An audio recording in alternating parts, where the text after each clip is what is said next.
सभा के भीतर अभी भी बहस चल रही है। कई स्पीकर बात करने वाले हैं। 16 घंटे तक ये बहस चलेगी और वहीं पर दंगल में भी हम चर्चा करेंगे कि आज जब बहस की शुरुआत हुई तो क्या विपक्ष के सवालों के जवाब इस बहस में मिल पा रहे हैं। मेरे साथ तमाम मेहमान इस वक्त जुड़ चुके हैं। मेरे साथ मेरे लेफ्ट साइड पर है आलोक शर्मा, कांग्रेस के प्रवक्ता। उसके साथ साथ राइट साइड पर है के शर्मा, भारतीय जनता पार्टी के प्रवक्ता। Major general Sanjay Meston, defence expert, और आशुतोष पॉलिटिकल एनालिस्ट, वो भी इस चर्चा में शामिल हो रहे हैं। और उसके साथ साथ कर्नल राजवर्धन सिंह राठौड़, राजस्थान सरकार के मंत्री, उनसे भी मैं कुछ सवाल पूछूंगा चर्चा शुरू करने के पहले। लेकिन 3 सवालों के साथ में दरअसल इस चर्चा की शुरुआत मैं करना चाहता हूं। इस चर्चा में हमारे 3 सवाल है, क्योंकि अब तक जो बहस हुई है उसको लेकर ये सवाल हमारे मन में उठ रहे हैं। पहला सवाल, क्या ऑपरेशन सिंदूर को लेकर पार्लियामेंट के भीतर जो चर्चा चल रही है, क्या उसमें विपक्ष के सवालों के जवाब मिल पाएंगे? दूसरा सवाल, क्या विपक्ष द्वारा लगातार उठाया गया जो सवाल है, खास करके पहलगाम में हमला कैसे हुआ, क्या उस सवाल का जवाब इस चर्चा के दौरान मिल पाएगा? क्योंकि बार बार ये सवाल उठाया जा रहा है कि आखिरकार ऑपरेशन सिंदूर की काबिलियत अलग बात है, उसका सक्सेस अलग बात है, लेकिन पहलगाम के भीतर ये आतंकी घुसे कैसे, उसको लेकर जो विपक्ष सवाल उठा रहा है, क्या उसका सवाल मिल पाएगा? और तीसरा अहम सवाल, जो राजनाथ सिंह आज चर्चा के दौरान बोल रहे थे कि इससे पहले भी अगर ऑपरेशन सिंदूर जैसा ऑपरेशन किया होता तो शायद इस तरीके की घटना नहीं होती। तो क्या कांग्रेस सरकार के वक्त इस तरीके के ऑपरेशन नहीं हुए, उसका भी खामियाजा कहीं ना कहीं भुगतना पड़ रहा है? उसको लेकर भी जो बीजेपी सवाल उठा रही है उसको लेकर भी हम चर्चा करेंगे। लेकिन सबसे पहले कर्नल राजवर्धन सिंह राठौड़, आपसे शुरुआत करना चाहता हूं। कुछ चंद सवाल हमारे इस बात को लेकर है, क्योंकि आज बहस के दौरान भी यह सवाल बार बार उठाया गया है। सवाल नंबर 1, आखिरकार विपक्ष के तरफ से बार बार यह पूछा जा रहा है कि ऑपरेशन सिंदूर की सक्सेस वो अलग बात है, सेना की सक्सेस अलग बात है, लेकिन पहलगाम के भीतर ये आतंकी घुसते हैं और दिन दहाड़े 21 लोगों को मार देते हैं। पहलगाम में आतंकी कैसे घुसे, क्या इसका जवाब मिल पाएगा? आज की स्थिति में इसका जवाब मिल पाएगा?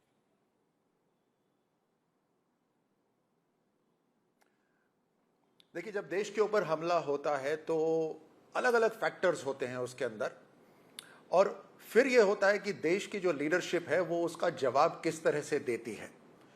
आज तक निश्चित रूप से, जैसे आपका एक सवाल भी है, आज तक लगातार जो हमारे पड़ोसी देश को आदत लग गई है नॉन स्टेट एक्टर्स का बहाना लेकर भारत के ऊपर हमला करने की, आज से पहले उसका, आज से कहने का मतलब है 2014 से पहले उसका जवाब नहीं दिया गया। आदत पड़ गई उनकी, गलत आदत पड़ गई। They used to get away, निकल जाते थे, बच के निकल जाते थे। लेकिन अब स्थिति बिल्कुल साफ हो गई है, और मुझे लगता है जिस तरह से प्रधानमंत्री मोदी जी ने कहा था कि अब से अगर कोई हमला होगा तो स्टेट एक्टर्स और नॉन स्टेट एक्टर्स में कोई अंतर नहीं रखा जाएगा। अगर भारत पे हमला होगा तो उनकी सेना, पाकिस्तान की सेना और पाकिस्तान की अर्थव्यवस्था उसकी कीमत चुकाएगी। इस तरह की बात, इस तरह की जवाबी कार्रवाई, मुझे लगता है उससे संदेश न केवल पाकिस्तान को जाता है बल्कि पूरी दुनिया को जाता है।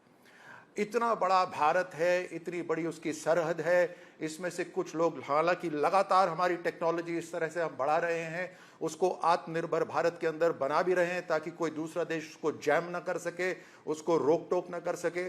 तो ये लगातार कोशिश रहती है कि अंदर घुसपैठ ना हो पाए। लेकिन अगर होती है तो उसका जवाब क्या होता है?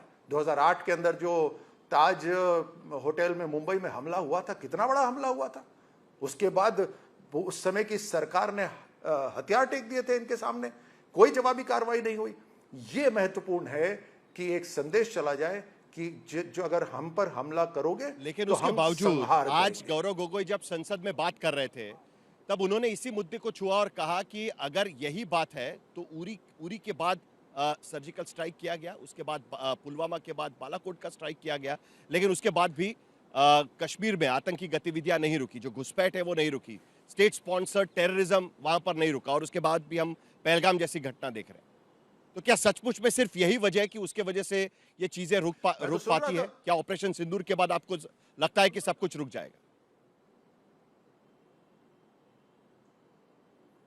मैं सुन रहा था गौरव गोगोई जी को, और किस तरह से वो देश के सैनिकों की जान के बारे में उनको परवाह नहीं थी, उन्हें मशीन के बारे में थी।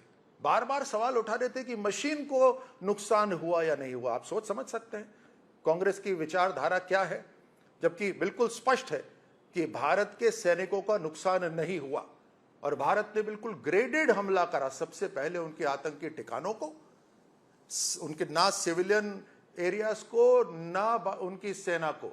और जब पाकिस्तान की सेना आतंकियों के साथ खड़ी हो गई तो पाकिस्तान की सेना उनकी एयरफोर्स को भी बर्बाद करा वहां पर। तो हमने बड़ा ग्रेडेड उसके ऊपर करा।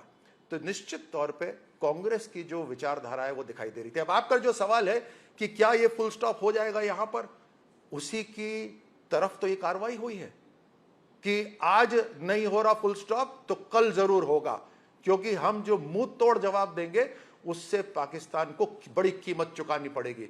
ये हमला तो हुआ ही हुआ ऑप सिंदूर, उसके साथ लेकिन साथ आज भी पानी जिस रोकने तरीके की से जो कहा काम गया हो रही है, जो इनकी पंजाब और सिंध, लेकिन आज भी जिस तरीके से कहा गया कि टेरर और टॉक्स साथ में नहीं चलेंगे, सबसे ज्यादा इनकी खेती होती है, वहां पे बहुत भारी नुकसान होने वाला है। बिल्कुल स्पष्ट है कि टेरर और टॉक्स साथ में नहीं चल सकते। ये इससे पहले भी कई बार कहा गया है, लेकिन उसके बावजूद भी हमने देखा है, राजवर्धन जी आपने पहले भी देखा है, लेकिन वॉक द टॉक नहीं हुई। देखा है कि कई बार टेरर और टॉक साथ में नहीं चलेंगे कहा जाता है, लेकिन एक बार फिर शुरू होती है। हमने हाल ही में देखा कि चीन के साथ अभी एक बार फिर हम बातचीत शुरू कर चुके हैं। चीन के वीजास हमने रोक दिए थे, अब हमने देना शुरू कर दिया है। भारतीय जा सकता है, उसका वीजा देना हमने शुरू कर दिया है। तो क्या एक बार फिर सिंदूर के बाद में नॉर्मलाइजेशन की प्रोसेस शुरू हो जाएगी, आपको लगता है, या इस बार या तो आगे बढ़ेंगे नहीं तो पूरी तरीके से रोक देंगे? साहिल, सड़क के ऊपर दो लोग जिनमें लड़ाई हो उन्हीं में तुरंत समझौता नहीं होता। कई बार यहां तो दो राष्ट्र की बात हो रही है, और दो राष्ट्र में से एक राष्ट्र जिसका जीवन ही, उसका मतलब जीना ही इसी पर निर्भर है, उनकी वहां सेना की पकड़ ही इसी पर निर्भर है कि कब तक वो भारत के ऊपर चोट पहुंचाते रहते हैं। डेथ बाय 1000 कट्स, इतने घाव कर दो कि भारत जी ना पाए। उसका जवाब 2014 के बाद मिलना शुरू हुआ है। ये देश की जनता देख रही है, महसूस कर रही है, दूसरे राष्ट्र भी देख रहे हैं कि 2014 के बाद एक नया भारत है। अब पुरानी आदतें हैं, इतने बरसों की आदतें हैं, छूटेंगी कैसे?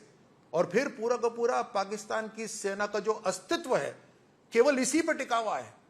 तो हम, आप समझिए कितनी बड़ी समस्या जो हमने पहले पैदा कर दी थी, उसके साथ मोदी सरकार आज जूझ रही है और मजबूती से जूझ रही है। चलिए, बहुत बहुत शुक्रिया राजवर्धन सिंह जी, आपने हमसे बात की इसके लिए और इस बारे में अपनी भूमिका रखी, इसके लिए आपका बहुत बहुत शुक्रिया।